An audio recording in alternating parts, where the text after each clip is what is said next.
Hello दोस्तों, आप सभी का हमारे चैनल पे स्वागत है। आज के इस वीडियो से हम कक्षा 10 की विज्ञान को शुरू कर रहे हैं। कक्षा 10 की विज्ञान में भौतिक विज्ञान, रसायन विज्ञान, जीव विज्ञान और पर्यावरण विज्ञान के बारे में हम सीखेंगे। विज्ञान एक बहुत ही उत्सुक विषय है। इस चीज़ को समझा जाता है क्योंकि जो विज्ञान है वो हमारे डेली लाइफ में यूज़ होता है। हम हर चीज़ पे विज्ञान का यूज़ करते हैं और हमें खुद नहीं पता होता है। कक्षा 10 में आपके 16 चैप्टर हैं, ठीक है। तो आज के इस वीडियो में जो पहला चैप्टर हमारा है, अध्याय 1 रासायनिक अभिक्रियाएं एवं समीकरण, उसको हम कवर करेंगे। तो ये जो वीडियो होगा हमारा, इस वीडियो में हम अध्याय 1 के जो आपकी एनसीईआरटी है उसको पूरा जानेंगे एकदम बारीकी के साथ। और इसका जो नेक्स्ट पार्ट होगा, जो इसके जितने भी प्रश्न उत्तर हैं अभ्यास के, वो हम करेंगे। तो वीडियो को अभी कर दो लाइक, क्योंकि अब बाद में भूल जाते हो। और कक्षा 10 की जो गणित है वो मैं पहले ही करा चुका हूँ, लिंक्स मिल जाएगी आपको डिस्क्रिप्शन पे। तो चलिए शुरू करते हैं। चैप्टर के नाम पे जैसे आपसे पता चल रहा है, क्या नाम क्या है हमारा, रासायनिक अभिक्रियाएं एवं समीकरण, है कि नहीं। तो देखो क्या लिखा हुआ है, यहाँ लिखा है आप अपने दैनिक जीवन की निम्नलिखित परिस्थितियों पर ध्यान दीजिए और विचार कीजिए कि क्या होता है जब, ठीक है। कुछ चीज़ें इन्होंने बोला है कि गर्मियों के कमरे में ताप पर दूध को खुला छोड़ दिया जाए तो, अगर हम गर्मी में दूध को अगर खुला छोड़ देते हैं तो क्या होता है, क्योंकि गर्मी में जब दूध खुला छोड़ देते हैं तो कुछ देर बाद वो फट जाता है, ठीक है। अब पहले इनको पढ़ो, फिर मैं आपको इसका कारण बताऊंगा क्यों। फिर बोल रहा है दूसरा, लोहे का तवा तसला किए को आर्द्र वायुमंडल, मतलब नमी जहाँ पर सूरज की प्रकाश नहीं आती है, अगर खुला छोड़ दिया जाता है तो क्या होता है, जब तसले को जो भी धातु के सामान होते हो वो नमी वाले स्थान में जब छोड़ा जाता है तो उसमें एक भूरी भूरी परत जम जाती है और उस भूरी परत को हम क्या बोलते हैं, जंग। अंगूर का किण्वन, जो अंगूर होता है वो पिचक जाती है। भोजन पकाया जाना, भोजन अब जैसे चावल लेते हो आप, उसमें पानी डालते हो फिर पकाते हो तो वो भात बन जाता है ना। फिर भोजन पकाया जाना, हमारे शरीर भोजन को पचा लेता है, हम सांस लेते हैं। ये जितनी भी प्रक्रियाएं मैंने अभी बोली हैं, ये सभी की सभी क्या हैं, ये रासायनिक अभिक्रियाएं हैं, ठीक है। ये सभी की सभी चीज़ें क्या होती है, रासायनिक अभिक्रियाएं होती हैं। रासायनिक अभिक्रिया एक्चुअली होती क्या है, आप कोई उत्पाद लेते हो, ठीक है। जैसे मैंने ये चावल लिया था, अभी एक उदाहरण दिया था, चावल उसमें मैंने मिलाया पानी, तो ये हमारे क्या है, जो चावल और मैं जो बाईं तरफ ले रहा हूँ ये मेरे क्या हैं, ये मेरे हैं अभिकारक, ठीक है। आपने क्या किया, अभिक्रिया की कौन सी, आपने गर्म किया, नीचे से स्टोव जला दिया या फिर चूल्हे में जला दिया, फिर आपका क्या बन गया, भात। तो जब हम दो या दो से ज़्यादा अभिकारक को लेते हैं और कोई अभिक्रिया करते हैं, एक नया उत्पाद बनता है। उत्पाद जो होगा एक नया होगा, एकदम फ्रेश। उत्पाद का जो गुण होगा ना, वो अभिकारक के गुण से अलग होगा, ठीक है। तो ऐसे अभिक्रिया को हम क्या बोलते हैं, रासायनिक अभिक्रिया, ठीक। रासायनिक अभिक्रिया एक होती है भौतिक अभिक्रिया, वो भी मैं आपको बताता हूँ, ठीक है। एक होती है रासायनिक अभिक्रिया, एक होती है भौतिक अभिक्रिया, इसको भी जान लीजिए थोड़ा बहुत। अगर आपसे एग्जामिनर पूछे बताओ भैया भौतिक अभिक्रिया क्या होती है,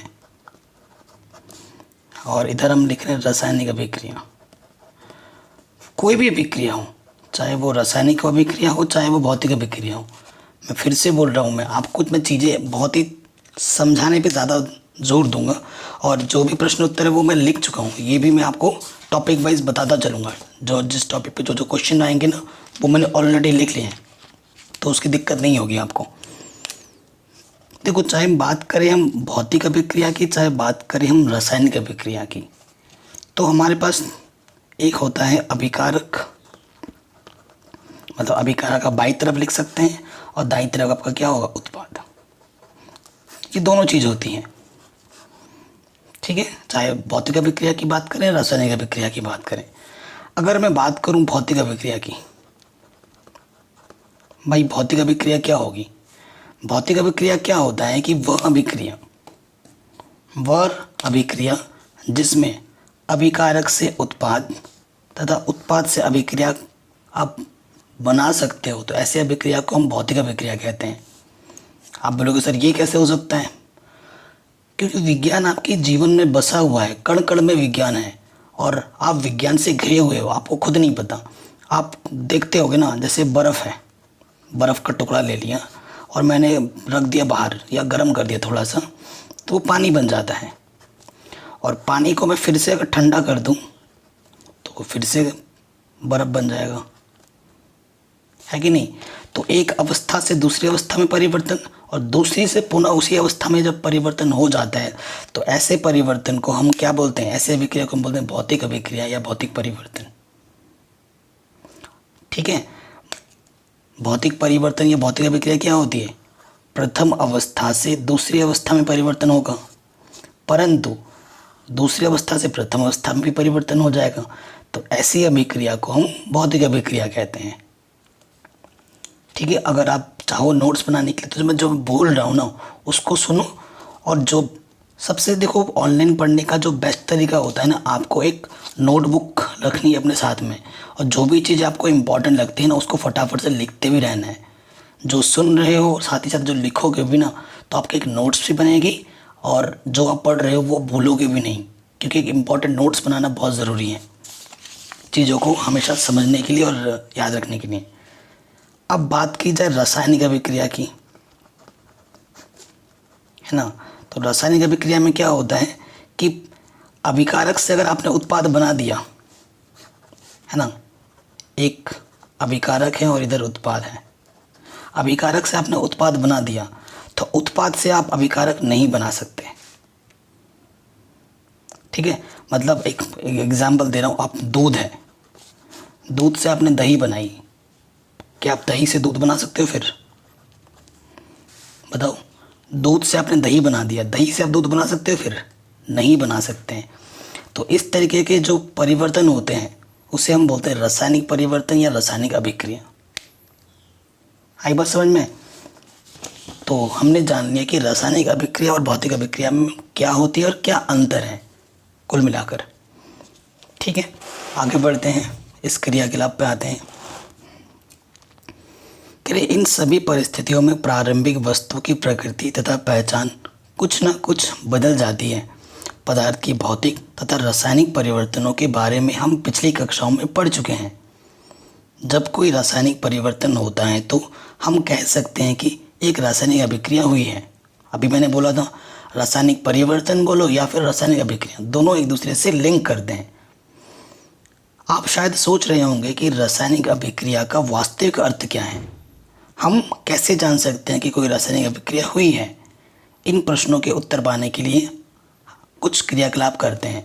तो ये क्रियाकलाप तो चलो दे रखा है आपको, ठीक है, लेकिन उदाहरण के लिए मैंने अभी आपको दूध से दही बनना एक उदाहरण दिया, सिंपल, जो आप समझ सकते हैं। तो आप अगर आपसे एग्जामिनर पूछे भैया रासायनिक अभिक्रिया किससे कहते हैं, तो आप क्या बोलोगे? सर, रासायनिक अभिक्रिया वह अभिक्रिया है जिसमें अभिकारक से अगर उत्पाद बन जाता है तो उत्पाद से अभिकारक कभी भी नहीं बन सकता। अर्थात एक अवस्था से दूसरी अवस्था में परिवर्तन होने पर दूसरी अवस्था से प्रथम अवस्था में परिवर्तन कभी नहीं हो सकता। इस प्रकार की अभिक्रिया को हम रासायनिक अभिक्रिया बोलेंगे। ठीक है, ये आप बोल दीजिएगा। और ये जो क्रियाकलाप है इसे आप खुद पढ़ लीजिएगा। ठीक है, इस क्रियाकलाप को आप खुद पढ़ लीजिएगा। और ये क्रियाकलाप जो 1.2 है, 1.3 है, इसे भी आप खुद पढ़ लीजिएगा। ये उतने हमारे लिए हेल्पफुल नहीं है क्योंकि जो चीज़ मेरे को आपको बतानी थी वो पहले ही आपको समझा चुका हूँ। ये आप उदाहरण के तौर पे देख लीजिएगा। अब मेन टॉपिक स्टार्ट हो रहे हैं हमारे 1.1 रासायनिक समीकरण। देखो, रासायनिक समीकरण बनाने के लिए ना आपको तत्वों के बारे में बहुत ज़्यादा जानकारी चाहिए होगी। जैसे कि मैं अगर बताऊं, रासायनिक समीकरण अगर आपको बनाना है तो उससे पहले आपको तत्वों के बारे में जानना पड़ेगा, तत्वों के नाम के बारे में जानना पड़ेगा, तत्वों के प्रतीक के बारे में जानना पड़ेगा। ठीक है, इन दोनों की जानकारी अगर आपको है तभी जाके आप एक रासायनिक समीकरण पूर्ण रूप से बना सकते हैं। जैसे कि मैं अगर बात करूं हाइड्रोजन, हाइड्रोजन है ना, तो हाइड्रोजन का प्रतीक होता है H, और परमाणु क्रमांक यहाँ लिख देता हूँ। ये जो होता है वो होता है परमाणु क्रमांक। ये तीनों की जानकारी बहुत ज़रूरी है। तो हाइड्रोजन का परमाणु क्रमांक होता है 1, नाम है हाइड्रोजन, और प्रतीक होता है H। नंबर 2 पे आता है हीलियम, परमाणु क्रमांक 2, नाम है हीलियम, और प्रतीक होता है He। ठीक है। नंबर 3 पे आता है लिथियम, प्रतीक होता है Li। ठीक है। इस तरीके से आपको कम से कम 25-30 लगातार सीरियल वाइज याद करना पड़ेगा, क्योंकि ये तो अभी आपको ज़रूरत पड़ेगी। अध्याय नंबर 5 जो है आपका, अध्याय नंबर 3 जो है उसमें भी ज़रूरत पड़ेगी। आप सोचेंगे सर ये चीज़ हमें कहाँ से मिलेगी, हम कहाँ से याद करें? तो दिक्कत की कोई ज़रूरत नहीं है, मैं आपको दिखा देता हूँ आपको कहाँ से याद करना है। आपको चले जाना है सीधे चैप्टर नंबर 5 में। ठीक है। यहाँ से मैं टेबल मिलेगा आपको, ये टेबल आवर्त सारणी है ना, चैप्टर नंबर 5 में है। इसको आप याद कर लीजिए। ठीक है। कैसे याद करोगे मैं बता रहा हूँ, जैसे मैंने लिखा वैसे सीधे में लिखते रहना। ये देखो H लिखा है ना, अंग्रेजी में लिखा हुआ है यहाँ पर, हाइड्रोजन का 1। ठीक है। फिर यहाँ पर देखो हीलियम का 2। ठीक है। लिथियम का 3, बेरिलियम का 4, बोरोन का 5, कार्बन का 6, नाइट्रोजन का 7, ऑक्सीजन का 8, फ्लोरीन का 9, नियॉन का 10। ठीक है। और ये जो प्रतीक भी लिखे हुए हैं, लिथियम का Li, बेरिलियम का Be, बोरोन का B, कार्बन का C, नाइट्रोजन का N, ऑक्सीजन का O, फ्लोरीन का F, नियॉन का Ne, ये इनके प्रतीक हैं। सोडियम का Na, कई बच्चे सोचते हैं सोडियम है तो Ha होगा या फिर HO होगा, गलत हो आप। सोडियम का Na, मैग्नीशियम का Mg, एल्यूमिनियम का Al13, परमाणु क्रमांक भी आपको याद करना है। सिलिकॉन का 14, फास्फोरस का 15, और प्रतीक भी याद करो। तो आपको कम से कम कहाँ तक याद करना है? यहाँ तक, 30 तक। कॉपी में लिख के, एक लाइन से लिख के दीवार के सामने पोस्टर बनाकर चिपका दो। समझ रहे हो आप? दीवार के सामने पोस्टर बना के चिपका दो। अब वो जब ये आपको याद हो जाएगा, समझ में, अभी मैं मान के चल रहा हूँ कि अभी आपको ये याद हो गया है। देखिए, इसकी याद हो जाने के बाद इसकी उपयोगिता क्या है वो मैं आपको दिखाता हूँ। मैंने आपको ये याद करने के लिए क्यों कहा वो अभी आपको पता चल जाएगा। ठीक है। देखिए, जैसे कि रासायनिक समीकरण क्या है पहले पढ़ लेते हैं, उसके बाद इस पर आते हैं। यहाँ लिखा है टॉपिक पहला हमारा रासायनिक समीकरण। यहाँ क्या बोल रहे हैं? क्रियाकलाप 1.1 का विवरण, मतलब जो भी क्रियाकलाप 1.1 हुआ में वो यहाँ पर बोल रहे हैं। क्या बोल रहे हैं? जब ऑक्सीजन की उपस्थिति में मैग्नीशियम रिबन का दहन होता है, दहन का मतलब जलाया जाता है, तब यह मैग्नीशियम ऑक्साइड में परिवर्तित हो जाता है। ठीक है। क्यों परिवर्तित होता है? क्योंकि मैग्नीशियम में ऑक्सीजन जलाने के लिए आपको ऑक्सीजन चाहिए होता है ना। तो मैग्नीशियम ऑक्साइड की परिवर्तित हो जाता है। वाक्य के रूप में किसी रासायनिक अभिक्रिया का विवरण बहुत लंबा हो जाता है। मैंने बोला मैग्नीशियम को दहन किया, फिर जलाया, मैग्नीशियम ऑक्साइड हो गया। बोलने में इतना टाइम लग गया मेरे को, लिखने में इतना टाइम लग गया, बोलने में यहाँ से लेकर यहाँ तक लगा। अब इसी चीज़ को मैं अगर रासायनिक समीकरण के रूप में लिख दूँ ना, तो वो 3-4 शब्दों में हो जाता है, 3-4 शब्दों में हो जाता है। तो क्या कह रहे हैं? इसे संक्षिप्त रूप में भी लिखा जा सकता है। इसे शब्द समीकरण के रूप में लिखना सबसे सरलतम विधि है। तो अगर आपसे कोई पूछे एग्जामिनर, भाई रासायनिक समीकरण किसे कहते हैं, तो आप क्या बोलोगे?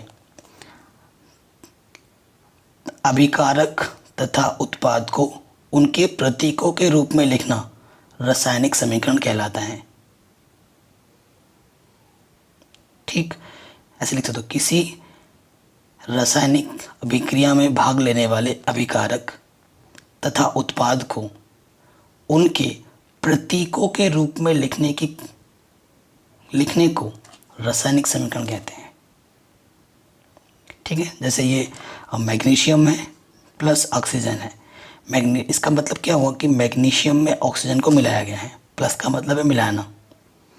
तो बाईं तरफ जो जो भी होता है उसे हम क्या बोलते हैं, अभिकारक, और जो दाईं तरफ बनता है उसे हम क्या बोलते हैं, उत्पाद। तो मैग्नीशियम में जब हम ऑक्सीजन मिलाएंगे तो हमें क्या मिलेगा, मैग्नीशियम ऑक्साइड। तो इस चीज़ को जब हम प्रतीक के रूप में लिख देंगे तो उसे हम क्या बोलेंगे, रासायनिक समीकरण। ठीक है, उसे हम क्या बोलेंगे, रासायनिक समीकरण। देखो कैसे, इसका मतलब क्या हुआ, जैसे ये मैग्नीशियम है, मैग्नीशियम का प्रतीक होता है Mg। ठीक है, इस पे हमें क्या मिला, ऑक्सीजन यानी कि O2। ठीक है, और इधर क्या बन रहा है, मैग्नीशियम ऑक्साइड यानी कि MgO। ठीक है, अब संतुलित भी करना है तो यहाँ 2 लग जाएगा, यहाँ 2 लग जाएगा। तो देखो मैग्नीशियम का Mg, ऑक्सीजन का O2, मैग्नीशियम ऑक्साइड MgO। ठीक है, अभी ये जो 2 क्यों लगाया वो अभी आपको समझ में आ जाएगा। अगला टॉपिक इसके बाद में है संतुलित रासायनिक समीकरण। ये जो मैंने किया ये किया संतुलित रासायनिक समीकरण, वो अभी आपको पता लग जाएगा। ठीक है, सो देखो ये लिख दिया इन्होंने, देखो वही मैग्नीशियम का Mg मैंने तो संतुलित कर दिया था, ऑक्सीजन का O2 और मैग्नीशियम ऑक्साइड का क्या होता है, MgO। ठीक है, तो उससे हम बोलेंगे रासायनिक समीकरण। आया समझ में? तो ये चीज़ हो गई। आगे बढ़ते हैं। तो रासायनिक समीकरण क्या होती है, आप क्या लिखेंगे, किसी रासायनिक अभिक्रिया में भाग लेने वाले अभिकारकों तथा अभिक्रिया के फलस्वरूप उत्पन्न होने वाले उत्पादों या परिणामों के पदार्थों को। इतना अगर दिक्कत होता है तो जो मैंने बोला था वही लिख लेना। ठीक है, आप ऐसे लिख सकते हैं, किसी रासायनिक अभिक्रिया में भाग लेने वाले अभिकारकों तथा अभिक्रिया के फलस्वरूप उत्पन्न होने वाले उत्पादों। ठीक है, उत्पादों को प्रतीकों द्वारा तथा सूत्रों द्वारा निरूपित करने को रासायनिक समीकरण कहते हैं। ठीक है, उसके नीचे ये उदाहरण लिख देना, ये वाला। उसके नीचे आप कौन सा उदाहरण लिख दोगे, ये वाला, मैग्नीशियम प्लस ऑक्सीजन, तीर का निशान मैग्नीशियम ऑक्साइड, और फिर उसके नीचे क्या लिख दो, ये Mg प्लस O2, तीर का निशान MgO। बस, तो ये जो Mg प्लस O2, तीर का निशान MgO है, ये हमारा रासायनिक समीकरण है। ठीक है, ये हमारा रासायनिक समीकरण है। अब इस रासायनिक समीकरण का क्या महत्व है, ये हमसे पूछ सकता है कि रासायनिक समीकरण में निम्नलिखित तथ्यों की जानकारी मिलती है। आप इस रासायनिक समीकरण को देख के आप क्या क्या बोल सकते हो। अगर आपको सिर्फ ये लिख दिया जाए क्वेश्चन में कि Mg प्लस O2, तीर का निशान MgO है, बताओ भाई साहब इससे आप क्या समझ पा रहे हो। तो देखो आप क्या बोलोगे, इससे ये पता लग रहा है कि हमारे पास अभिकारक में 2 चीज़ें हैं, एक तो मैग्नीशियम है, एक ऑक्सीजन है, और हमारा जो उत्पाद बना है वो मैग्नीशियम ऑक्साइड बना है। ठीक है, तो हम ये क्या क्या पता लगा पाते हैं, ये देखो यहाँ लिखा है मैंने, रासायनिक समीकरण से रासायनिक अभिक्रिया में भाग लेने वाले पदार्थों का ज्ञान हो जाता है। क्योंकि जैसे कि इसमें मैग्नीशियम है, इसमें ऑक्सीजन है और इसमें मैग्नीशियम ऑक्साइड है। ठीक है, रासायनिक अभिक्रिया के फलस्वरूप उत्पन्न उत्पादों का भी ज्ञान हो जाता है। यहाँ पर उत्पन्न उत्पाद क्या है, मैग्नीशियम ऑक्साइड। फिर क्या लिखा है, रासायनिक अभिक्रिया के अभिकारकों तथा उत्पादों की मोल संख्या का ज्ञात होने पर उनकी द्रव्यमान संख्या की जानकारी भी हो जाती है। अब बोलेंगे मोल संख्या क्या है। देखो मोल संख्या का मतलब यहाँ पर मैग्नीशियम कितना है, 1 है, और इधर भी मैग्नीशियम 1 है। बाईं तरफ ऑक्सीजन के कितने हैं, 2 हैं, तो ये 2 इसके मोल हैं, ऑक्सीजन के 2 मोल हैं, और इधर ऑक्सीजन के 1 मोल हैं। ठीक है, तो जो नेक्स्ट अभी हम पढ़ेंगे वो पढ़ेंगे संतुलित रासायनिक समीकरण, क्योंकि ये एक नियम होता है द्रव्यमान संरक्षण का नियम। द्रव्यमान संरक्षण का नियम क्या कहता है कि अभिक्रिया में भाग लेने वाले अभिकारक तथा उत्पाद की जो मोलों की संख्या होनी चाहिए ना, वो बराबर होनी चाहिए। अगर इधर मैग्नीशियम 1 बार है तो इधर भी मैग्नीशियम 1 ही बार होना चाहिए। इधर अगर ऑक्सीजन 2 बार है तो इधर भी ऑक्सीजन 2 बार ही होना चाहिए।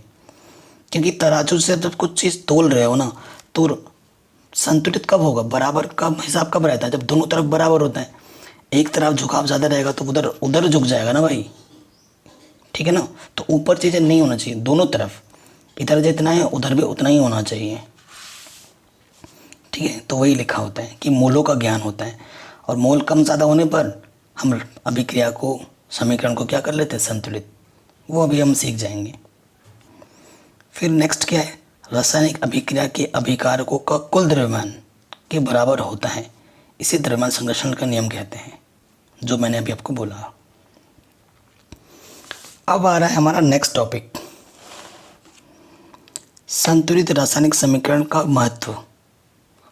संतुलित रासायनिक समीकरण का क्या महत्व है, ये मैं आपको बताता हूँ। तो आपके एनसीईआरटी में क्या लिखा है, देखिए, आपको द्रव्यमान संरक्षण के नियम का स्मरण होगा, जिसको आपने कक्षा 9वीं में पढ़ा था। ये क्या होता है, किसी भी रासायनिक अभिक्रिया में द्रव्यमान का ना तो निर्माण होता है और ना ही विनाश, ठीक है। ना तो आप द्रव्यमान को बना सकते हो, ना ही उसे नष्ट कर सकते हो। अर्थात किसी भी रासायनिक अभिक्रिया के उत्पाद तत्वों का कुल द्रव्यमान अभिकारक तत्वों के कुल द्रव्यमान के बराबर होता है, ठीक है। मैंने अभी आपको बोला था, ये जो अभिकारक हैं, मैग्नीशियम और ऑक्सीजन का जो द्रव्यमान है बाईं तरफ, वही द्रव्यमान आपको किधर होना चाहिए, दाईं तरफ। मतलब इधर जितना द्रव्यमान होगा उधर भी उतना ही द्रव्यमान होना चाहिए, तभी तो चीज़ें बराबर रहेंगी, तभी तो बैलेंस रहेगा, है कि नहीं। कह रहे हैं दूसरे शब्दों में, रासायनिक अभिक्रिया के पहले एवं उसके पश्चात प्रत्येक तत्व के परमाणुओं की संख्या समान रहती है, इसलिए हमें कंकाली समीकरण को संतुलित करना आवश्यक है। अब आपके मन में आ रहा है, भाई ये कंकाली समीकरण क्या होता है। कंकाली समीकरण का दूसरा नाम क्या है, ढांचा समीकरण, ठीक है। तो कंकाली समीकरण क्या होता है, वह रासायनिक समीकरण जो असंतुलित होती है, ठीक है। तो कंकाली समीकरण बोल लो या ढांचा समीकरण बोल लो, इसका मतलब है कि वह रासायनिक समीकरण जो असंतुलित होती है, जैसे कि ये वाला Mg + O2 MgO, इधर Mg एक है, इधर भी Mg एक है, इधर ऑक्सीजन 2 है लेकिन इधर ऑक्सीजन 1 है, तो बराबर नहीं है ना ऑक्सीजन। तो इसे हम क्या बोलेंगे, कंकाली समीकरण या फिर ढांचा समीकरण या फिर असंतुलित समीकरण, जो आपको अच्छा लगे, ठीक है। तो आपसे क्वेश्चन क्या बन सकता है एग्जाम में, संतुलित रासायनिक समीकरण क्या है, रासायनिक समीकरण को संतुलित करना क्यों आवश्यक है, ये आपसे क्वेश्चन पूछ सकता है एग्जाम में। तो आप क्या लिखोगे, वह रासायनिक समीकरण जिसके दोनों पक्षों में प्रत्येक तत्व के परमाणुओं की संख्या बराबर होती है, संतुलित रासायनिक समीकरण कहलाती है, ठीक है। जैसे मैंने एक उदाहरण ले लिया, ये वाला, या आप पूरा ऐसे लिख लेना जैसे कॉपी में लिखा हुआ है। तो क्या लिख लेना, ये उदाहरण है, Zn + H2SO4, तीर का निशान ZnSO4H2। तो आप देखो, मैंने यहाँ लिखा है समझाने के लिए, तत्वों के परमाणुओं की संख्या, इधर क्या है हमारा, ये अभिकारक है, इधर क्या हमारा उत्पाद है। बाईं तरफ हमारा अभिकारक होता है, दाईं तरफ हमारा उत्पाद होता है। ये क्या है हमारा अभिकारक और ये क्या हमारा उत्पाद। तो देखो Zn बाईं ओर कितनी है, एक बार, और दाईं ओर कितना है, 1। फिर आ जाओ हाइड्रोजन, हाइड्रोजन दाईं ओर, बाईं ओर कितना है, 2, और दाईं ओर भी कितना है, 2। H कितना है इधर, 1, इधर H कितना है, 1। ऑक्सीजन कितना है इधर, देखो 4, इधर भी ऑक्सीजन कितना है, 4। तो बाईं और दाईं ओर परमाणुओं की जो संख्या है वो बराबर है, अर्थात ये जो समीकरण है वो क्या है, संतुलित रासायनिक समीकरण है, ठीक है। अगर ढांचा समीकरण आएगा तो हमें संतुलित समीकरण बनाने के लिए भी क्वेश्चन पूछा जाता है एग्जाम में, वो भी हम सीखेंगे। तो ये हो गया हमारे पास, ये जो मैंने अभी आपको लिखा था ना, इसी का उदाहरण था, जिंक + सल्फ्यूरिक अम्ल, तीर का निशान जिंक सल्फेट + हाइड्रोजन, ये उसी का उदाहरण था, ठीक है। ये चीज़ हो गई। अगला टॉपिक, अच्छा, हमें रासायनिक समीकरणों को संतुलित करने की आवश्यकता क्यों पड़ती है। अगर आपसे पूछा कोई एग्जामिनर या आपका कोई भी दोस्त आपसे पूछ दे कि अरे यार बता, रासायनिक समीकरण को संतुलित करने की हमें ज़रूरत ही क्यों पड़ती है, तो आप क्या बोलोगे? आप बोलोगे कि हाँ, एक वर्ड में आपका आंसर है कि द्रव्यमान संरक्षण के नियम को संतुष्ट करने के लिए। क्या बोलोगे आप? कि द्रव्यमान संरक्षण के नियम को संतुष्ट करने के लिए हमें रासायनिक समीकरण को संतुलित करने की आवश्यकता होती है या ज़रूरत पड़ती है। ठीक है, कोई दिक्कत नहीं है। ठीक है, अब आ जाते हैं नेक्स्ट, रासायनिक समीकरण को संतुलित करना। ठीक है, रासायनिक समीकरण को संतुलित कैसे किया जाता है, इस टॉपिक पे बात करेंगे अब हम। तो देखो, मैंने एक उदाहरण लेता हूँ। टॉपिक हमारे क्या है? रासायनिक समीकरण को संतुष्ट करना।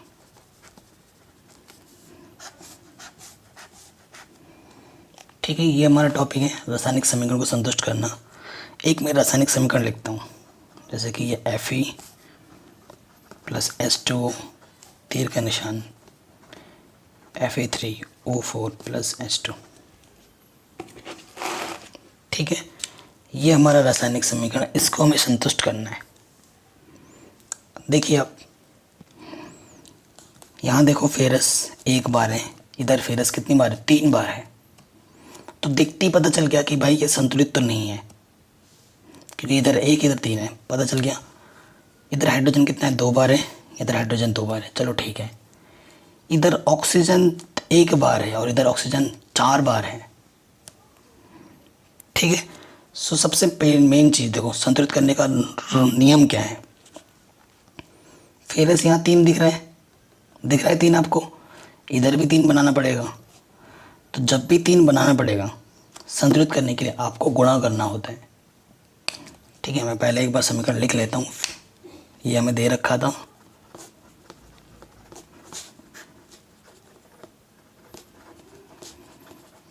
ये हमें दे रखा था ना। अब संतुलित करना है हमें। यहाँ 3 है, इसको भी 3 बनाना है।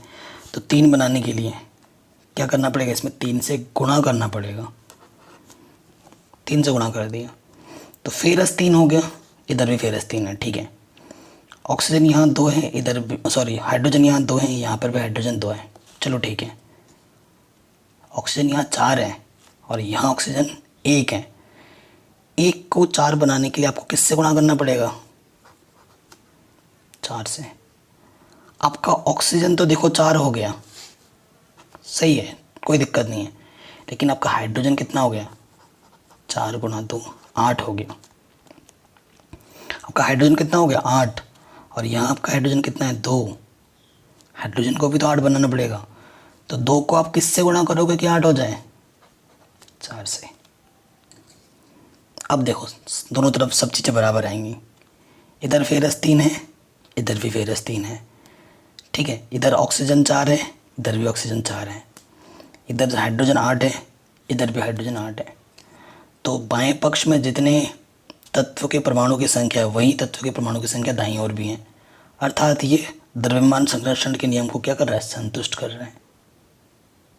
ठीक, तो ये हमारा रासायनिक समीकरण संतुष्ट हो जाएगा, संतुलित हो जाएगा। तो इन शॉर्ट आप ऐसे यहाँ लिख दोगे, यहाँ 3 से किया, यहाँ 4 से किया और यहाँ 4 से किया। ये रासायनिक समीकरण को हमने क्या कर दिया? संतुलित कर लिया। इस चैप्टर की जो इम्पोर्टेंट क्वेश्चन है ना, टॉपिक वाइज चीज़ें मैं बता रखा हूँ, उन सब की भी लिंक्स में दे दूंगा डिस्क्रिप्शन पे, उनको भी ज़रूर देख लेना। ठीक है, ये जो मैंने आपको इतने आसान में समझाया, इस एनसीईआरटी में रामायण करके रखा है, तो मैंने आपको रामायण नहीं समझाया, बहुत ही सीधे सीधे इस तरीके से समझा दिया। ठीक है, अब आते हैं नेक्स्ट। देखो, ये जो प्रश्न है ना, ये जो प्रश्न है, इनको अभी मैं फ़िलहाल आपके लिए छोड़ रहा हूँ। और ये जितने भी डब्बे के जो प्रश्न हैं, उन सबको और अभ्यास के प्रश्नों को हम दूसरी वीडियो में पढ़ेंगे। इस वीडियो में सिर्फ हम चीज़ों को सीख रहे हैं, जो भी हमारा टॉपिक है, जो भी हमारा कॉन्सेप्ट है, वो हम जा रहे हैं। ये जितने भी प्रश्न उत्तर हैं वो मैं आपको दूसरे वीडियो में बताऊँगा। हर चैप्टर की 2 वीडियो आएगी, एक वीडियो में हम कॉन्सेप्ट सीखेंगे और दूसरी वीडियो में हम प्रश्न उत्तरों को करेंगे। अभी थोड़ी देर पहले हमने रासायनिक अभिक्रिया के बारे में पढ़ा था, याद है या भूल गए? रासायनिक अभिक्रिया क्या होती है? रासायनिक अभिक्रिया क्या होती है बताइए?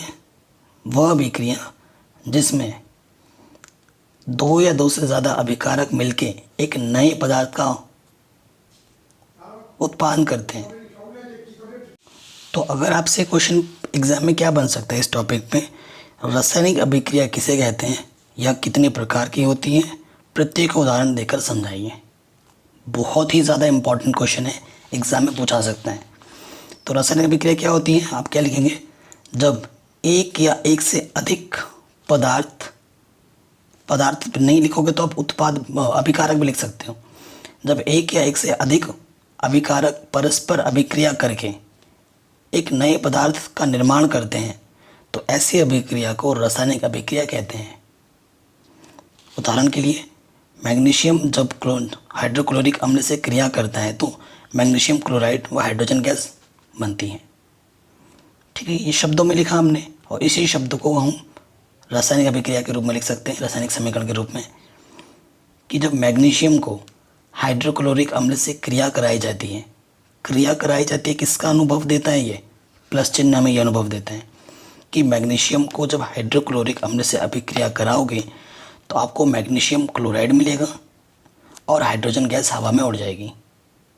ठीक है, तो ये हमारा क्या है? रासायनिक अभिक्रिया है।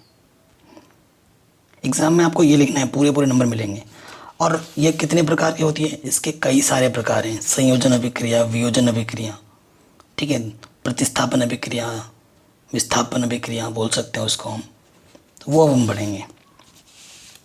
तो सबसे पहला हमारा टॉपिक है संयोजन अभिक्रिया। संयोजन अभिक्रिया नाम से ही स्पष्ट कर रहा है, मतलब नाम से ही विदित हो रहा है कि क्या है। संयोजन का मतलब जोड़ना। जैसे ये क्रियाकलाप है, इसको हम पढ़ लेते हैं। कह रहे हैं एक बीकर में थोड़ा कैल्शियम ऑक्साइड तथा बुझा हुआ चूना लीजिए। ये जो पात्र आपको दिख रहा है ना, इसे हम बीकर बोलते हैं। एक बीकर में थोड़ा कैल्शियम ऑक्साइड लिया और उसमें हमने बुझा हुआ चूना मिला दिया। उसमें धीरे धीरे जल मिलाई, उसमें थोड़ा थोड़ा करके पानी मिलाऊं। अब बीकर को स्पर्श कीजिए, जैसे दिखाया गया है, उसको थोड़ा ऐसे स्पर्श करना है। इसमें ताप में कोई परिवर्तन हुआ, मतलब इसके पानी का जो टेम्परेचर है उस पर कुछ परिवर्तन हुआ, वो आपको बताना है। ठीक है, तो क्या होता है? जल के साथ कैल्शियम ऑक्साइड की अभिक्रिया से बुझे हुए चूने का निर्माण होता है। ठीक है, तो मतलब कहने का मतलब है इसमें दो चीज़ें हमने ली, एक तो हमने क्या लिया? बुझा हुआ चूना लिया, कैल्शियम ऑक्साइड बुझा हुआ चूना लिया, उसमें थोड़ा हमने पानी मिलाया। मतलब संयोजन में क्या होता है ना कि दो या दो से ज़्यादा हम अभिकारक लेते हैं और एक ही उत्पाद बनता है। ठीक है, तो ऐसी अभिक्रिया को हम क्या बोलते हैं? संयोजन अभिक्रिया। तो क्या लिखेंगे आप? संयोजन अभिक्रिया वह रासायनिक अभिक्रिया है जिसमें दो या दो से अधिक प्रकार के पदार्थों के अणु परस्पर जुड़कर केवल एक ही प्रकार के पदार्थ के अणु बनाते हैं। ठीक है, आप क्या लिखेंगे? संयोजन अभिक्रिया वह रासायनिक अभिक्रिया है जिसमें दो या दो से अधिक प्रकार के पदार्थों के अणु परस्पर जुड़कर एक ही पदार्थ के अणु बनाते हैं। या तो ये लिखो या फिर आप क्या लिखोगे? संयोजन अभिक्रिया वह रासायनिक अभिक्रिया है जिसमें दो या दो से ज़्यादा अभिकारक मिलकर एक नया उत्पाद बनाते हैं। ठीक है, उदाहरण के लिए देखो, हमने लिया सोडियम, हमने लिया क्लोरीन, दो अभिकारक लिए मैंने, दोनों को जब मिला दिया तो सोडियम क्लोराइड बन गया। तो ये अभिक्रिया मेरी क्या है? संयोजन अभिक्रिया है। इस अभिक्रिया का नाम क्या दूंगा मैं? संयोजन अभिक्रिया। आया समझ में? ठीक है, संयोजन का मतलब होता है जोड़ना। जब दो या दो से ज़्यादा अभिकारक मिलकर एक नया उत्पाद बनाएंगे, एक ही बनाएगा, एक से ज़्यादा नहीं बनाएगा उत्पाद, तो उसे हम बोलते हैं संयोजन अभिक्रिया। मैंने एक उदाहरण दिया, इसमें और एक उदाहरण दे रखा है। CaO + H2 है, CaOH का होल ट्वाइस। CO क्या होता है? बिना बुझा हुआ चूना। H2O क्या है? पानी। और बुझा हुआ चूना क्या होता है? OH का होल ट्वाइस। ठीक है, आया समझ में। अब आता है नेक्स्ट आपका वियोजन अभिक्रिया। ठीक है, अब नेक्स्ट क्या आता है आपका वियोजन अभिक्रिया। तो वियोजन अभिक्रिया कई प्रकार के होते हैं। वियोजन का मतलब ही आप समझ पा रहे हैं, टूटना। ठीक है, दो भाई एक साथ थे अलग हो गए, दो दोस्त एक साथ थे अलग हो गए। वियोजन, वियोजन का मतलब यूं अलग होना। ठीक है, तो वियोजन अभिक्रिया कई प्रकार के होते हैं, नाम से स्पष्ट हो जाता है। तो वियोजन अभिक्रिया में हम क्या लिखेंगे, वियोजन अभिक्रिया वह रासायनिक अभिक्रिया है जिसमें कोई यौगिक, अब लेफ्ट साइड में सिर्फ एक ही होगा, राइट साइड में दो या दो से ज़्यादा हो सकते हैं, ये अंतर है। वियोजन अभिक्रिया वह रासायनिक अभिक्रिया है जिसमें कोई यौगिक अपने अवयवी तत्वों अथवा छोटे छोटे सरल यौगिकों में विभाजित हो जाते हैं। ठीक है, वियोजन अभिक्रिया कहलाता है। ठीक है, उदाहरण के तौर पर अगर एक ही उदाहरण आपको मैं बताऊं तो कई सारे उदाहरण हैं। जैसे ये CaCO3 चूना पत्थर है। चूना पत्थर को जब आप ऊष्मा दोगे ना तो ये CaO और CO2 में अलग हो जाता है। तो ये भी एक हमारा वियोजन अभिक्रिया का उदाहरण है। इसके नीचे आप ये वाला उदाहरण लिख सकते हैं। ठीक है, अब बात करते हैं वियोजन अभिक्रिया कितने प्रकार की होती हैं। तो एक आता है ऊष्मीय वियोजन, नाम से ही पता चलता है वह वियोजन अभिक्रिया जो ऊष्मा के द्वारा होता है उसे ऊष्मा वियोजन कहते हैं। तो वही यहाँ लिखा है, जब किसी पदार्थ के वियोजन की अभिक्रिया ऊष्मा देने पर होती है तो उसे ऊष्मीय वियोजन कहते हैं। उदाहरण देखो, यहाँ पर पोटेशियम क्लोराइड है, उसको ऊष्मा दिया, पोटेशियम क्लोराइड और ऑक्सीजन बन गया। ये तीर का निशान ऊपर है, इसका मतलब ये गैस का सिंबल है, और गैस हवा में उड़ जाती है ना, तो तभी तीर ऊपर जा रहा है। नेक्स्ट है विद्युत वियोजन। तो क्या बोलोगे, वह वियोजन जो विद्युत के द्वारा होता है। ठीक है, तो यहाँ लिखा है जिस रासायनिक अभिक्रिया में यौगिक का विद्युत प्रवाहित करने पर वियोजन होता है उसे विद्युत वियोजन कहते हैं। उदाहरण के लिए ये आपका क्या है, सोडियम क्लोराइड है NaCl, विद्युत वियोजन हो रहा है, सोडियम और क्लोरीन में क्या हो जा रहा है, अलग। 2NaCl, तीर का निशान विद्युत वियोजन ऊपर लिखना है, 2Na + Cl2। आया समझ में। तो ये हमारा हो गया वियोजन अभिक्रिया, बहुत ही सरल था। ठीक, नेक्स्ट आते हैं हम, अब हम पढ़ेंगे विस्थापन या प्रतिस्थापन अभिक्रिया। तो जो भी चीज़ मैं बोल रहा हूँ ना NCERT में जितने भी उदाहरण हैं, ये देखो सूर्य का प्रकाश, ठीक है ना, ये सब लिखा हुआ है, तो शॉर्ट में बना दिया। अगला टॉपिक इसी के ही आगे आएगा अभी, विस्थापन या प्रतिस्थापन अभिक्रिया। ये क्या होती है, कह रहे विस्थापन वह रासायनिक अभिक्रिया है जिसमें किसी यौगिक के अणु किसी एक परमाणु अथवा समूह के स्थान पर दूसरे परमाणु या समूह आ जाता है। मतलब एक की जगह पर जब कोई दूसरा आ जाता है ना, प्रतिस्थापित करता है। यहाँ पर राम है और यहाँ पर श्याम है, ठीक है, तो राम श्याम की जगह के आके बैठ गया, तो ये प्रतिस्थापन हुआ या फिर विस्थापन हुआ, जो भी आप कहना चाहो। तो क्या होता है, विस्थापन वह रासायनिक अभिक्रिया है जिसमें किसी यौगिक के अणु के किसी एक परमाणु अथवा समूह के स्थान पर कोई दूसरा तो परमाणु समूह आ जाता है। जैसे यहाँ देखो, उदाहरण से आपको स्पष्ट हो जाएगा। ये मेरा आयरन है, ये मेरा कॉपर सल्फेट है, और यहाँ हो गया फेरस सल्फेट और कॉपर अलग हो गया। तो ये देखो, ये जो फेरस है किसके स्थान पे आ रहा है, कॉपर के स्थान पर, क्योंकि ये कॉपर बेचारा अलग हो गया, और कॉपर के स्थान पर क्या आ गया, देखो फेरस। तो Fe आ रहा है CO की जगह पर, यानी कि इसको ये विस्थापित कर दे रहा है। तो इस तरीके की अभिक्रिया को हम क्या बोलते हैं, विस्थापन। आप बोलोगे सर Fe ने कॉपर को ही विस्थापन क्यों किया, क्योंकि जो सक्रियता श्रेणी होती है ना, अभी मैं आपको बताऊंगा आगे आने वाले चैप्टर में, तीसरे चैप्टर में हम पढ़ेंगे, ठीक है, मेटल एंड नॉन मेटल्स में। जो सक्रियता श्रेणी में है ना, ये जो फेरस होता है वो कॉपर से ऊपर होता है, और जो शक्तिशाली होता है ना वो कमज़ोर को हमेशा दबाता है कि नहीं। तो ये जो फेरस है वो शक्तिशाली है, बलवान है, तो ये क्या करेगा, कॉपर को आके हटा के वो खुद उसके स्थान पे आ जाएगा, क्योंकि फेरस जो है वो सक्रियता श्रेणी में कॉपर से ऊपर है, तो वो उसके स्थान पे आ जाता है और कॉपर बेचारा अलग हो जाता है। ठीक है, तो ये जो अभिक्रिया है इसे हम क्या बोलेंगे, विस्थापन अभिक्रिया या फिर प्रतिस्थापन अभिक्रिया। है समझ में। अब हम बात करते हैं उभय प्रतिस्थापन या फिर द्विविस्थापन जिसे हम बोलते हैं। ठीक है, द्विविस्थापन अभिक्रिया कह रहे जिस रासायनिक अभिक्रिया में यौगिकों के आयनों का अदला बदली होता है, ऐसे लिखना, जिस रासायनिक अभिक्रिया में यौगिकों का अथवा आयनों का अदला बदली होता है उसे हम द्विविस्थापन या उभय प्रतिस्थापन अभिक्रिया कहते हैं। ठीक, उदाहरण के तौर पे देखो, ये मेरा बेरियम क्लोराइड है, ये मेरा सोडियम सल्फेट है, यहाँ हो गया बेरियम सल्फेट, यहाँ हो गया सोडियम क्लोराइड।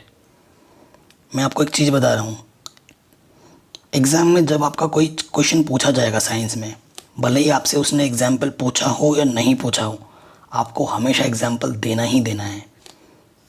ठीक है, अगर आप नहीं दे रहे हो तो आपको उसके नंबर कटेंगे, मैं पहले बता रहा हूँ। ठीक है, हमेशा कोशिश करने की मैं एग्जाम्पल दूँ, हो सके तो मैं चित्र बनाऊँ अगर चित्र बन सकता है उसमें। ठीक है, हमेशा कोशिश करनी है, और एक एक चीज़ के कम से कम दो दो एग्जाम्पल आपको पता होने चाहिए। अब देखो उभय प्रतिस्थापन क्या होगा, यहाँ पर Ba था और यहाँ पर SO4, तो देखो क्या हुआ, Ba के साथ क्या आ गया, SO4, ये BSO4 और Na2 और ये Cl2, ये दोनों एक साथ हो गए, उभय प्रतिस्थापन हुआ ना, और ये हो गया 2NaCl। दोनों चीज़ अदला बदली, ये इसके साथ आया, ये इसके साथ आया, वहाँ एक ही चीज़ आ रहा था, ये इधर ही आ रहा था, तो ये प्रतिस्थापन था, ये द्विविस्थापन हो रहा है। ठीक है, आया समझ में आपको, ये चीज़ हो गई। ओके, तो ये क्वेश्चन भी हमारा आराम से बन गया। अब रासायनिक समीकरण को संतुलित करना वो भी मैं आपको सिखाऊंगा।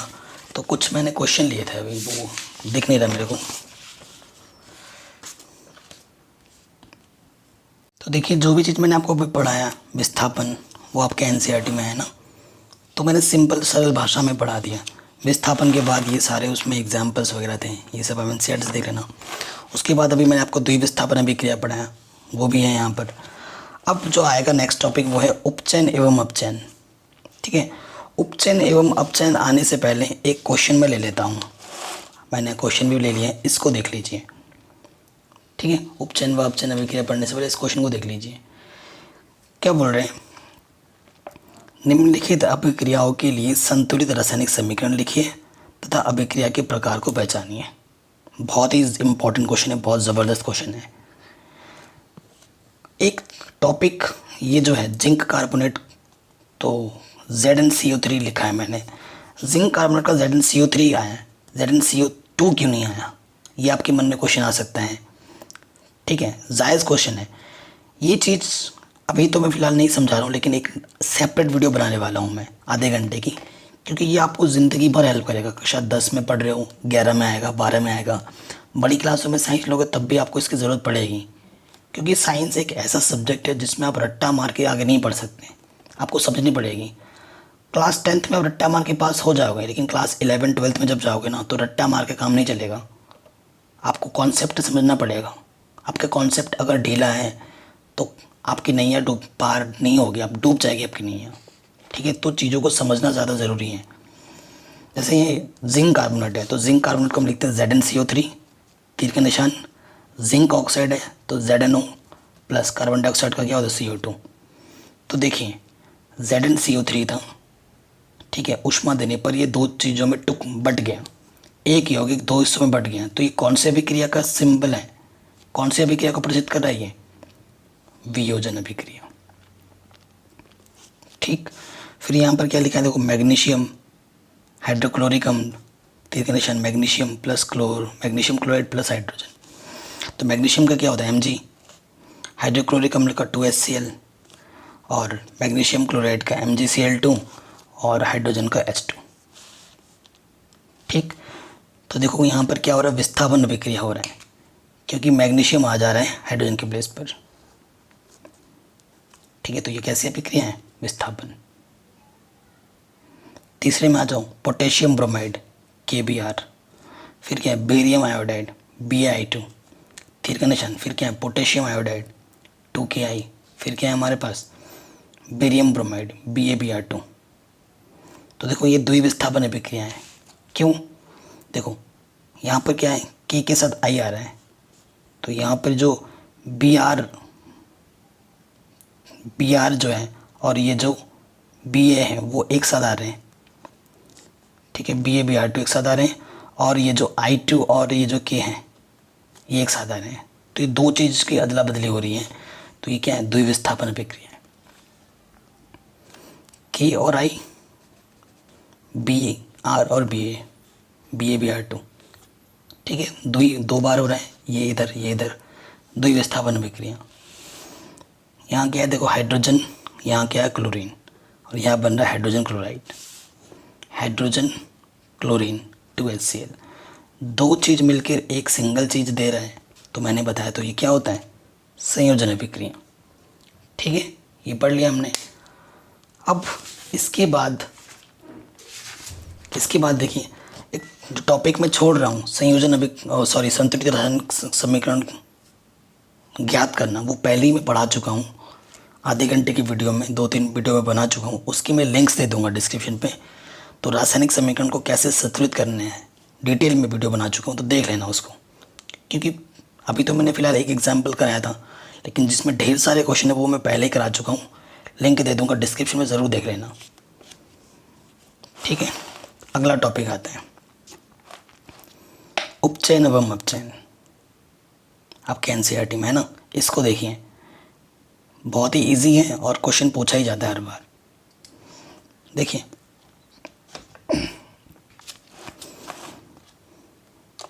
यहाँ पर क्या लिखा है, NCERT पूरा पढ़ोगे ना तो आप कंफ्यूज हो सकते हो, तो मैं सिंपल तरीके से समझा देता हूँ। जब किसी अभिक्रिया में ना ऑक्सीजन का योग होगा, आप कॉपी में चाहो लिख लो, यहाँ लिख लो, जब किसी रासायनिक अभिक्रिया में ऑक्सीजन का योग हो व हाइड्रोजन की कमी हो, तो उसे उपचयन अभिक्रिया कहते हैं।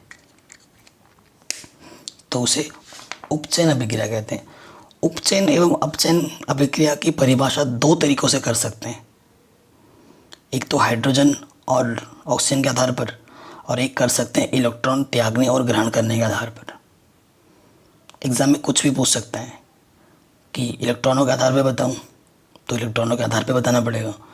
अगर कुछ नहीं पूछता तो आपकी मर्जी है, जो भी आपको अच्छा लगता है। तो मैं आपको बताता हूँ उपचयन अभिक्रिया क्या है। वह रासायनिक अभिक्रिया जिसमें ऑक्सीजन का योग होता है तथा हाइड्रोजन का वियोग होता है, उसे हम उपचयन अभिक्रिया कहते हैं। जैसे देखो, ये कॉपर था, इसमें ऑक्सीजन जुड़ रहा है, तो ये क्या हो रहा है, कॉपर ऑक्साइड। तो ये अभिक्रिया क्या है हमारी, ये अभिक्रिया है हमारे उपचयन अभिक्रिया। अपचयन क्या होता है, वह अभिक्रिया, अपचयन अभिक्रिया इसका उल्टा, वह रासायनिक अभिक्रिया जिसमें ऑक्सीजन की कमी तथा हाइड्रोजन की वृद्धि होती है, अपचयन अभिक्रिया कहलाती है। देखो, यहाँ पर है ऑक्सीजन CO के साथ, बट यहाँ ऑक्सीजन नहीं है, तो यहाँ इसका और इसका क्या हो रहा है, अपचयन। और इस अभिक्रिया में इसके साथ देखो, यहाँ हाइड्रोजन है और यहाँ पर हो गया हाइड्रोजन इसके साथ आ गया, तो हाइड्रोजन का इसमें योग हो रहा है, तो H2 का हो रहा है ऑक्सीजन, मतलब H2 का हो रहा है उपचयन, और ये जो कॉपर है, कॉपर का हो रहा है अपचयन, क्योंकि इसमें ऑक्सीजन की कमी हो रही है और इसमें ऑक्सीजन की वृद्धि हो रही है। तो जब ऑक्सीजन की वृद्धि होगी तो उपचयन है, और जब ऑक्सीजन की कमी होगी तो अपचयन है। सीधी बात है। अब क्या होता है ना कि ऐसी अभिक्रियाएं, ये जो अभिक्रिया है ना, मस्त अभिक्रिया है। मस्त अभिक्रिया का मतलब ये अभिक्रिया का ये जो उदाहरण है, आप उपचयन में भी डाल सकते हो, अपचयन में भी डाल सकते हो, एक से ही काम बन जाएगा अगर याद करते हो तो।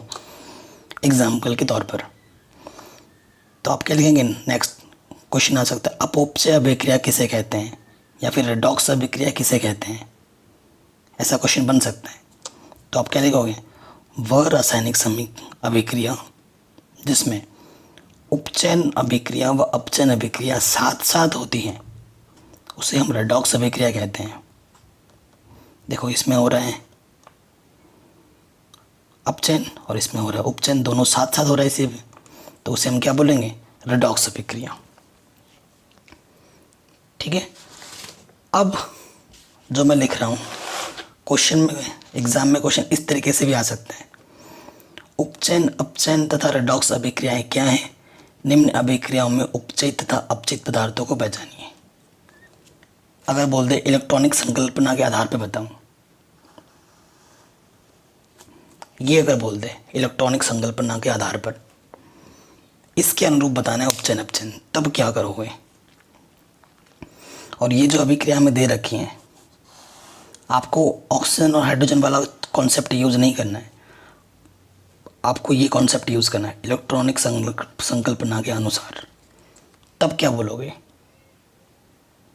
ठीक, तो इसमें भी घबराने वाले कोई बात नहीं है, बहुत ही सरल है। कह रहे हैं इलेक्ट्रॉनिक संकल्पना के अनुसार रासायनिक अभिक्रियाएं परमाणु या आयन के रखने से या प्राप्त करने पर आधारित होती हैं। ठीक है, आप चाहो तो ये ना भी लिख सकते हो, इतना डायरेक्ट यहाँ पे आ जाओ, यहाँ ऐसे लिखना, इलेक्ट्रॉनिक संकल्पना के अनुसार, यहाँ से लिखना, जब परमाणु या आयन इलेक्ट्रॉन त्याग देता है तो उसे उपचयन कहते हैं, और जब इलेक्ट्रॉन ग्रहण करता है तो अपचयन कहते हैं। एक त्याग और एक ग्रहण, जब त्यागेगा तो उपचयन है, जब ग्रहण करेगा तो अपचयन है। ठीक है, और जब दोनों चीज़ें एक साथ होंगी तो उसे हम अपचय अभिक्रिया बोलेंगे। तो क्या लिख रहे हैं यहाँ पर, अर्थात अभिक्रियाओं में उपचयन तथा अपचयन साथ साथ चलते हैं, अतः ऐसी अभिक्रियाएं जिनमें अपचयन तथा उपचयन साथ साथ होते हैं अपोपचय या रेडॉक्स अभिक्रियाएं कहलाती हैं। अब देखिए, ये ZNO था, यहाँ पर Zn बच गया, यानी कि ऑक्सीजन का इसने क्या किया, त्याग। उसने भाई बोला ऑक्सीजन, Zn के साथ ऑक्सीजन था, ऑक्सीजन का यहाँ पे क्या हुआ है, त्याग, सिर्फ Zn बचा है। तो जब इलेक्ट्रॉनों का त्याग होता है तो उस स्थिति में क्या होता है, उस स्थिति में क्या होता है, उपचयन। तो यही चीज़ लिखा है, देखो इसमें ZNO का उपचयन Zn में तथा C, देखो ये C क्या कर रहा है, ऑक्सीजन को ग्रहण कर रहा है, और जब ग्रहण करता है तो क्या हो जाता है, अपचयित। देखो यहाँ लिखा है, उपयुक्त अभिक्रिया एक उपचयन अपचयन अभिक्रिया है। इसमें ZNO का उपचयन Zn में तथा C का उपचयन, ये जो C कार्बन का अपचयन CO में हो रहा है, अतः ZNO अपचयित है तथा C उपचयित पदार्थ है। ठीक है, थोड़ा सा कंफ्यूजिंग हो सकता है इस वर्ड में, तो हमेशा देखो Zn के साथ ऑक्सीजन का त्याग हो रहा है तो ZNO अपचयित बोला जाएगा। हालांकि Zn का यहाँ पर उपचयन हो रहा है, लेकिन ये जो ZNO उसे हम अपचयित बोलेंगे, उल्टा। और कार्बन का देखो यहाँ ऑक्सीजन ग्रहण कर रहा है, तो यहाँ पर कार्बन को हम क्या बोलेंगे, उपचयित बोलेंगे। ठीक है, थोड़ा सा उल्टा पुल्टा लग रहा होगा, लेकिन गौर से देखना, थोड़ा सा अपोजिट कनेक्शन बिठाना आप, ठीक है, आपको समझ में आ जाएगा। हो गया, तो इस तरीके से भी आपसे पूछ सकता है, तो ये भी हो जाएगा। अगला क्वेश्चन इसमें और एक आ सकता है छोटा मोटा, कि मंद और तीव्र अभिक्रियाएं किसे, आप क्या समझते हो, एक एक उदाहरण दो। मंद का मतलब जो बहुत धीरे धीरे हो रहा हो, तीव्र का मतलब जो फटाक से हो जाता हो। तो मंद अभिक्रिया में क्या लिखेंगे, वे अभिक्रियाएं जो मंद गति से होती हैं तथा जिनके पूरा होने पर अधिक समय लग जाता है मंद अभिक्रियाएं कहलाती हैं। ठीक है, जैसे हाइड्रोजन प्लस आयोडीन बहुत धीमी गति से होते हैं, हाइड्रोजन आयोडाइड, ये बहुत मंद अभिक्रिया हैं। लेकिन अगर तीव्र की बात करूं, वे रासायनिक अभिक्रियाएं जो शीघ्रता से हो जाती हैं, ठीक है, तीव्र अभिक्रिया कहलाती हैं। जैसे कि AgNO3 में अगर NaCl मिलाया जाए तो AgCl प्लस NaNO3 बहुत ही जल्दी बन जाता है। तो ये अब परिभाषा लिख के ये उदाहरण लिख देना, पूरे नंबर मिल जाएंगे। ठीक है, ये चीज़ भी हो गई। ये देखो उपचयन अपचयन मैंने बोला था ना, देखो CuO है, यहाँ O की कमी हो रही है तो क्या होगा, अपचयन। या हाइड्रोजन के साथ O की वृद्धि हो रही है तो ये क्या है, उपचयन। ठीक है, नेक्स्ट टॉपिक पे आते हैं, संक्षारण। ठीक है, लगभग हम सभी टॉपिक डिस्कस कर चुके हैं, अब हम नेक्स्ट टॉपिक पे आ रहे हैं, संक्षारण। ये क्या होता है भाई? तो जो नेक्स्ट टॉपिक है वो संक्षारण है। देखिए NCERT में जो लिखा है वो आपको पढ़ के सुना देता हूँ। कह रहे आपने अवश्य देखा होगा कि लोहे की बनी नई वस्तुएं चमकीली होती हैं, लेकिन कुछ समय पश्चात उन पर लालिमा युक्त भूरे रंग की परत चढ़ जाती है। प्रायः ये इस प्रक्रिया लोहे पर जंग लगना कहते हैं। कुछ अन्य धातुओं में भी ऐसा ही परिवर्तन होता है। क्या आपने चांदी तथा तांबे पर चढ़ने वाली परत के रंग पर ध्यान दिया है? जब कोई धातु अपने आसपास अम्ल, आर्द्रता आदि के संपर्क में आती हैं तो ये संक्षारित होती हैं। इस प्रक्रिया को संक्षारण कहते हैं। ठीक है, तो संक्षारण क्या है? संक्षारण के अगर मैं शॉर्ट में बोलूँ तो संक्षारण का मतलब जंग लगना, ये बोलना चाहते हैं। सो एग्जाम में ये ऐसे करके प्रश्न आता है, निम्न पदों का वर्णन कीजिए, प्रत्येक का एक उदाहरण भी दीजिए। संक्षारण और विकृत गंधिता हर बार पूछा जाता है लगभग, बहुत ही आसान है। तो आप क्या लिखेंगे?